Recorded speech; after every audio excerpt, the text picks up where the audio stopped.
Y con la imagen del día, iniciamos los titulares del día de hoy.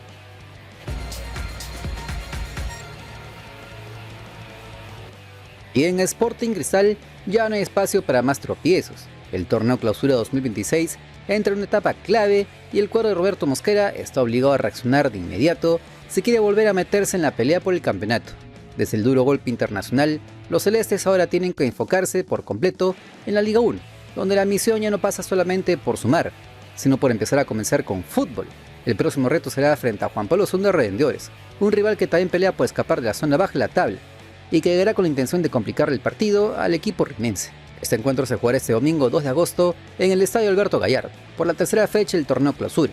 El encuentro arrancará a las 11 de la mañana en un partido que por el contexto promete bastante más que 3 puntos. Como se informó en distintos medios, Cristal llega luego de quedarse fuera de la Copa Sudamericana, tras perder por la mínima diferencia frente al Red Bull Bragantino en Brasil. Ese resultado cambió completamente el panorama del semestre y ahora toda la responsabilidad recae en el campeonato local.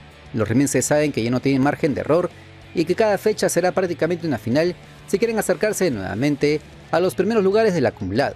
Y ojo, porque el presente tampoco ayuda demasiado. Cristal ocupa actualmente el 10º puesto del torneo Clausura y viene a caer por 2-1 frente a Melgar en Arequipa. Además, el 1-0 sufrido ante el Bragantino forman 2 derrotas consecutivas que han provocado bastante preocupación entre los hinchas bajopontinos, quienes esperan una reacción inmediata del equipo. Pero al frente no estará un rival sencillo. El equipo de Lozano viene mostrando una mejor versión en este inicio de campeonato. Arrancó igualando a 2 frente al Fútbol Club Cajamarca, luego derrotó por 2-0 al Cienciano en el norte. Resultados que le permiten ubicarse en el puesto 14 del acumulado con 20 unidades, apenas un punto por encima de equipos como el UTC de Cajamarca, el Fútbol Club Cajamarca, el Sport Huancayo y Atlético Grau de Piura. Así que al parecer el cuadro Chongoyape ya con argumentos para dar pelea. Otra novedad que no para de sonar tiene que ver con el posible regreso de Juan Manuel Cuesta. Todo indicar que el extremo colombiano podría volver a las canchas a tener minutos en este compromiso, una alternativa que sería importante para un plantel que necesita recuperar variantes en ataque. Veremos si finalmente el comando técnico decide utilizarlo desde el arranque o llevarlo poco a poco. Si revisamos los antecedentes entre ambos equipos, Cristal mantiene una ligera ventaja. Desde que Juan Pablo llegó a la Liga 1, ambos equipos se enfrentaron en 3 oportunidades, con un saldo de 2 victorias para los celestes y un empate. Además, el único partido disputado en el Estadio Alberto Gallardo acabó con triunfo rimense por 3-2, aunque aquella vez el cuadro visitante estuvo muy cerca de igualar el marcador. Mientras tanto, fuera de las canchas, también hubo movimientos importantes. Sporting Cristal confirmó la salida de Gustavo Ceballos, quien dejó el cargo de director de fútbol profesional de común acuerdo con la institución bajopontina. Buena noticia que ya se venía comentando desde hace semanas atrás y que representa otro cambio dentro de la estructura deportiva del club. Sin embargo, donde más expectativa se genera es en el mercado de pases. Como se los avisamos anteriormente, el gran pendiente sigue estando en la Premier League volantes. Luego la salida del brasileño Casonati, el equipo perdió equilibrio y esa ausencia quedó muy marcada durante la serie frente al Bragantino. Hoy Martín Tábara cumple esa función, pero muchos consideran que no es un volante de marca natural, por lo que el puesto continúa estando en carpeta para la dirigencia y no a Sports. Y acá aparece un detalle que puede cambiar muchas cosas. El libre pase cierra el 11 de agosto, por lo que los mandamases tienen muy poco tiempo para cerrar la incorporación que tanto reclama el comando técnico. Se rumorea que el nombre del nuevo extranjero estaría entre el argentino Nicolás Previtali o el uruguayo Francisco Ginel. Si finalmente se concreta esta incorporación, podría convertirse en el fichaje bomba que el pueblo celeste viene esperando desde hace varias semanas atrás. Lo cierto es que la presión sobre Roberto Mosquera es enorme. Después de la eliminación en Copa Sudamericana, ya no basta con derrotar a Juan Pablo II. Los hinchas quieren ver un equipo sólido, protagonista y, de ser posible, con una goleada que devuelva la confianza al equipo. De lo contrario, las críticas podrían quemar las redes sociales y las voces que piden un cambio de entrenador crecerán con mucha mayor fuerza. Incluso hará indicar que si el rendimiento colectivo sigue dejando bastante que desear, y No Sports está dispuesto a romper el chanchito para cerrar cuanto antes al volante extranjero que tanto hizo falta durante el repechaje frente al Bragantino. Veremos si esa operación finalmente se concreta o si Cristal apuesta por terminar el año con el plantel actual. En el arranque de la fecha 3 del torneo Clausura, los chancas volvieron al camino del triunfo al imponerse por 3-2 sobre el Comerciantes Unidos. El equipo andahuaylino hizo valer su localía y resistió la reacción visitante para sumar 3 puntos importantes. El equipo dirigido por César Paulelia llega golpeado tras caer por 3-1 frente a Alianza Atlético Sullana, mientras que las Águilas de Cutervo arribaban motivadas luego a igualar a 2 contra Alianza Lima. Desde el arranque del compromiso fue de ida y vuelta. A los 8 minutos, un cabezazo de Oshiro Takeuchi impactó en la mano de Alexis Cosío dentro de su propia área, y tras la revisión de VAR, el árbitro Julio Quirós sancionó penal. Franco Torres no falló desde los 12 pasos y abrió el marcador. 10 minutos más tarde, el propio Torres apareció nuevamente para empujar la pelota tras un cabezazo de Takeuchi y ampliar la ventaja. La superioridad local se reflejó otra vez a los 39, cuando Yarlin Quintero definió con calidad tras una asistencia de Torres para colocar el 3-0. Sin embargo, Comerciantes reaccionó antes del descanso. A los 44 minutos, Josué Herrera envió un preciso centro que Matías Sen conectó de cabeza para descontar. Ya en los descuentos del primer tiempo, un rápido contragolpe comandado por Rodrigo Vilca acabó con una gran definición de Juan José Rodríguez, quien eludió a Jairo Camacho y dejó el marcador 3-2, devolviendo la emoción al encuentro. En la segunda mitad, el conjunto visitante adelantó sus líneas en busca del empate, aunque dejó espacios que los chancas no supieron aprovechar para liquidar el compromiso. A los 80, Jorge Palomino vio la segunda tarjeta amarilla por una infracción sobre Juan José Rodríguez y dejó a los locales con 10 hombres, aunque el resultado no volvió a moverse. Con esta victoria los chancas llegaron a 6 puntos en el torneo clausura, mientras que Comerciantes se quedó con 2 unidades. En la próxima fecha, los guerreros visitarán a Sport Huancayo, mientras que el conjunto cutervino recibirá al Cusco Fútbol Club. Y como se los veníamos comentando en el video anterior, Alianza Lima tenía prohibido dejar escapar puntos en Matute y terminó respondiendo con una victoria contundente por 3-1 sobre la Alianza Atlético Sullana. Después del empate conseguido en la jornada anterior ante el Comerciantes Unidos, los dirigidos por Pablo Guede requerían volver a sumarle a 3 para mantenerse en la pelea por el campeonato. Y vaya que lo consiguieron. Los íntimos mostraron personalidad en los momentos decisivos y ahora alcanzan los 7 puntos, ubicándose de momento en el primer lugar, mientras que esperan que se complete la fecha el domingo por la noche. Desde el arranque quedó claro cuál era el plan del conjunto blanquiazul. La presión alta apareció desde el pitazo inicial y obligó al Sullana a cometer errores en salida. E incluso antes de abrir el marcador, Pablo Guerrero, con 42 años, ya generó la primera ocasión luego de aprovechar una desatención defensiva, aunque un zaguero terminó evitando el tanto cuando actuó hacia indicar que llegaría el primero. Ese aviso fue suficiente para que el pueblo íntimo entendiera que el equipo estaba decidido a imponer condiciones. La recompensa llegó a los 13 minutos. Eric Castillo volvió a demostrar por qué atraviesa uno de sus mejores momentos. El ecuatoriano recibió dentro del área, dejó en el camino a Steven Rivadeneira con mucha categoría y definió con el arco prácticamente libre para colocar el 1-0. El extremo volvió a ser desequilibrante y confirmó que atraviesa un nivel que ilusiona bastante a los hinchas blanquiazules. Sin embargo, el compromiso estaba lejos de convertirse en una pichanguita. Los churres reaccionaron rápidamente y comenzaron a encontrar espacios. A los 20 minutos, Hernán Lupú estuvo muy cerca del empate con un remate que pasó apenas desviado. El aviso terminó convirtiéndose en realidad pocos minutos después, porque sobre los 27, José Ingrati aprovechó un rebote dejado por Alejandro Duarte. Todo esto para establecer el 1-1, silenciando por algunos instantes a Matute. Y cuando parecía que el primer tiempo podía acabar con igualdad, Jairo Vélez también apareció como protagonista. A los 37 obligó una gran intervención de Rivadeneira, mientras que a los 42 volvió a probar suerte y extravió el balón en el travesaño. Alianza sigue insistiendo, aunque la falta de eficacia impedía que pudiera sacar nuevamente ventaja antes del descanso.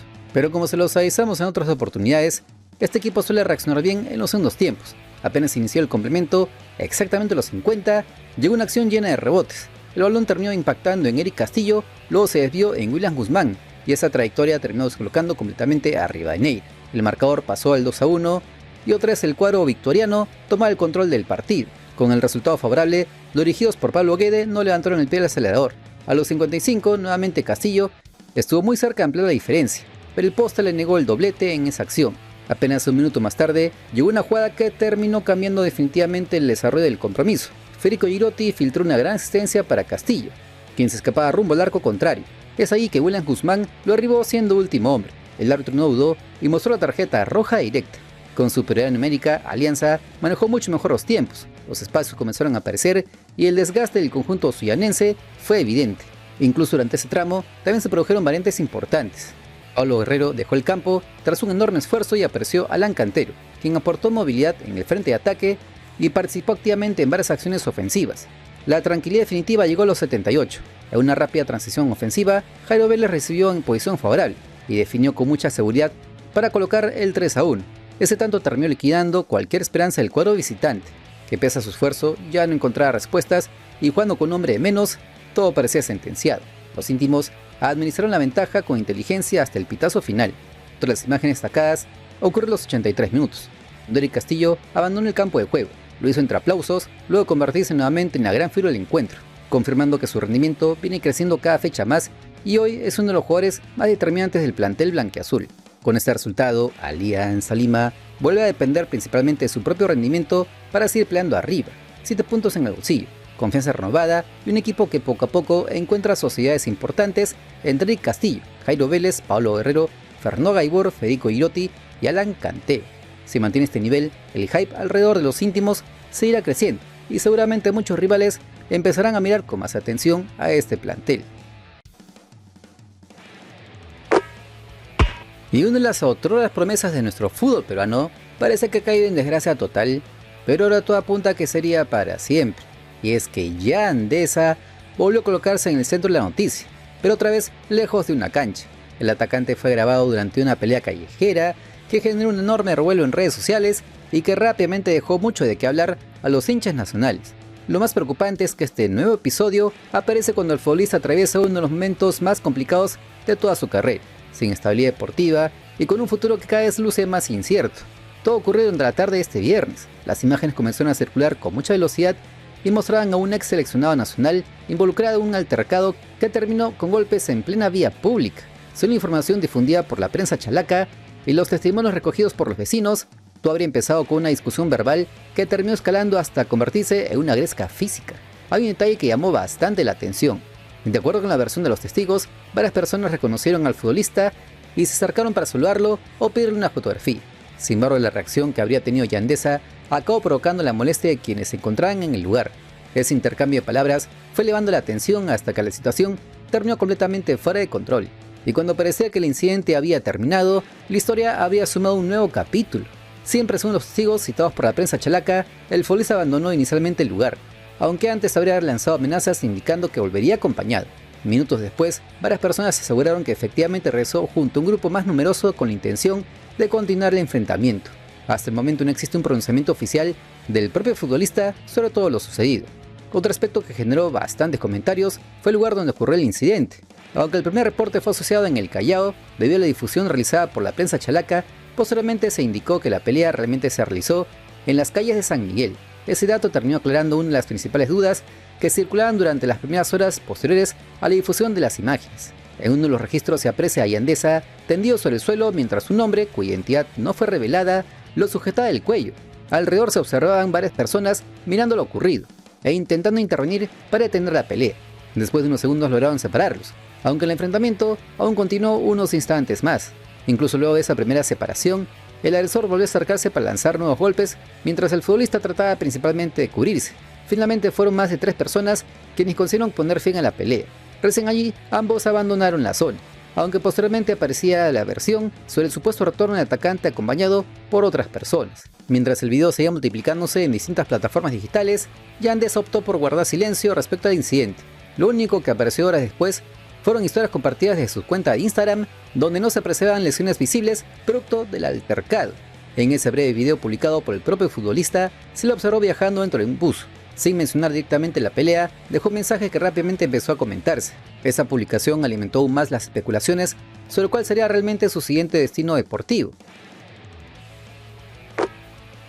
Si este canal te acompaña en tu día, apóyalo con un buen like. Es el aplauso que nos alienta a seguir trabajando y con lo que crecemos en esta dura plataforma. Y justamente ahí aparece otro tema que viene sonando más fuerte que nunca, porque mientras toda esta polémica ocupaba los titulares y las redes sociales, muchos se preguntaban ¿cuál es realmente el presente profesional del popular ratón? La respuesta tampoco resulta sencilla, ya que durante los últimos meses su situación contractual ha estado llena de obstáculos. Como se informó oportunamente, Yandesa estuvo muy cerca de convertirse en nuevo jugador del Sport Boys del Callao. Existía un acuerdo de palabra con la dirigencia rosada e incluso el extremo llegó a presentarse en las instalaciones del club del Callao. Todo hace indicar que vestiría la camiseta chalaca durante el torneo clausura, pero la operación nunca terminó concretándose. El motivo: el Santos Nazca de la Liga 2 mantenía vigente un vínculo contractual con el futbolista. Además, el club de segunda sostenía que previamente le había adelantado varios meses de sueldo y exigía el reembolso completo de ese dinero antes de otorgar la liberación correspondiente. Esa diferencia económica terminó siendo un verdadero baldazo de agua fría para todas las partes involucradas. Al no resolverse esa situación administrativa dentro de los plazos establecidos por el mercado de fichajes, el Boys decidió cerrar definitivamente las conversaciones. Ahí se cayó una incorporación que parecía encaminada y el atacante terminó quedándose sin la posibilidad de regresar a la primera división. Una historia que dejó bastante frustrados a quienes esperaban verlo nuevamente en la máxima categoría. Pese a ello, el propio futbolista manifestó en una de sus últimas declaraciones que manejaba varias propuestas para este segundo semestre. Sin embargo, hasta ahora ninguna negociación llegó a buen puerto y continúa sin anunciar oficialmente un nuevo club. Veremos si todavía aparece alguna institución dispuesta a darle una oportunidad o si esta situación termina prolongándose algunos meses más.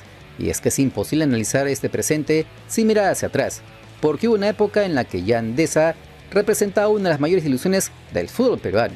Nació en el Callao, apareció muy joven mostrando condiciones técnicas que ilusionaban tanto a entrenadores como a los hinchas. Su formación comenzó en el Academia Cantolao, más adelante pasó por pruebas en el Lanús, Boca Juniors de la Argentina y el Friburgo de Alemania antes de iniciar oficialmente su aventura en Europa. El 27 de agosto del 2011 debutó profesionalmente con el Žilina de Eslovaquia, donde consiguió conquistar la Superliga y la Copa Eslovaquia durante su primera temporada.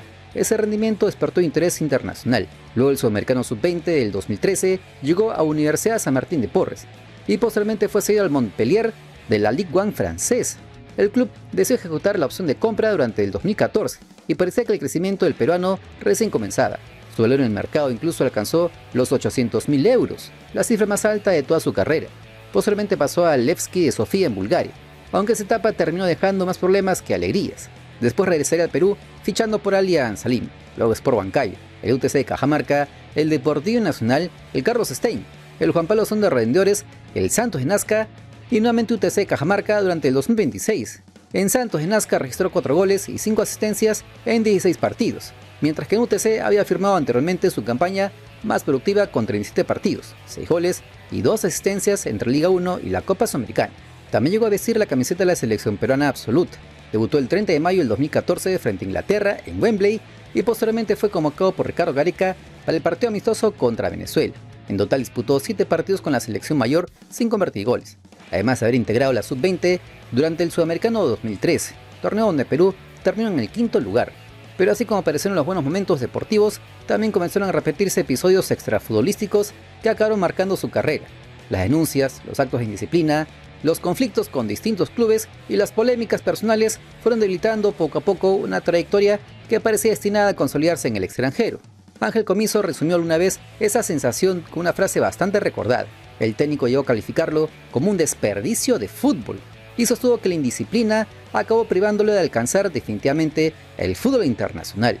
También resaltó que muy pocos futbolistas poseen un don innato como el suyo, aunque consideró que las decisiones personales terminaron frenando toda esa proyección. Hoy la realidad es completamente distinta.